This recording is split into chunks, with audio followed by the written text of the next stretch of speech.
Why empires fall, a timeless cycle of power, decay, and renewal. Empires don't fall overnight. They rot from the inside long before the walls crumble.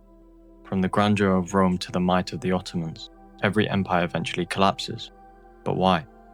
Is it economic mismanagement, corrupt leadership, cultural decline, or something deeper, more structural, even spiritual? In this video, we'll unpack why empires fall, from the most respected academic theories to examples from the greatest Islamic dynasties in history. Because behind every fall is a warning for us. The academic lens. Why do empires fall? Let's begin with the frameworks.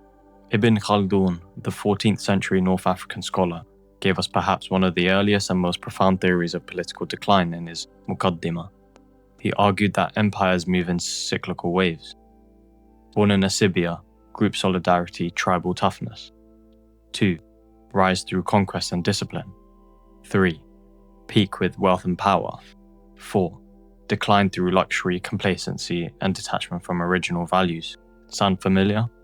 Modern scholars also echo this. Joseph Tainter, in 1988, in The Collapse of Complex Societies, argued that as empires grow, they become increasingly complex, requiring more resources to sustain, bureaucracy, military and administration.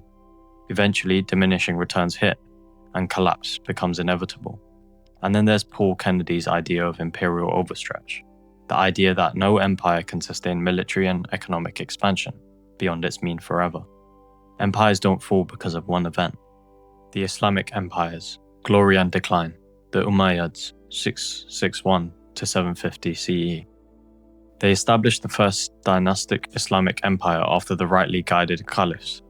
They stretched from Spain to India, but their fall came from a combination of ethnic favoritism, Arab over non-Arab Muslims, revolutionary resentment culminating in the Abbasid takeover, a loss of religious legitimacy in the eyes of many. They began as unifiers of the Ummah, but ended alienated from the people. The Abbasids, 750 to 1258 CE. The Abbasids brought a golden age. Baghdad was the jewel of the world, but internal fragmentation and reliance on Persian bureaucrats and Turkic soldiers weakened the caliphate. Eventually, Mongol invaders sacked Baghdad in 1258, but the internal rot was already underway.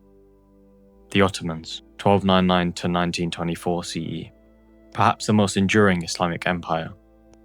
The Timar land system, strong military institutions like the Janissaries, and early meritocracy gave them stability, but over time, Janissaries became corrupt and politicized. The bureaucracy became bloated. Nationalism fractured the empire from within. Western colonial pressure and industrialization outpaced them. By the early 20th century, the Ottomans were labeled the sick man of Europe.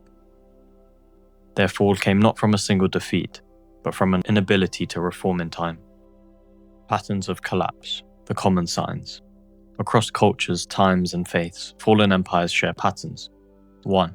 Moral and spiritual decay. Ibn Khaldun said luxury breeds laziness. The Romans called it decadence. Even Gibbon in The Decline and the Fall of the Roman Empire cites moral rot as a major factor. 2. Economic inequality. When wealth becomes concentrated at the top, resentment festers. Red riots are often precursors to revolution. 3. Loss of a unifying narrative. A shared vision, whether religious or ideological, holds empires together. Once that's gone, fragmentation follows.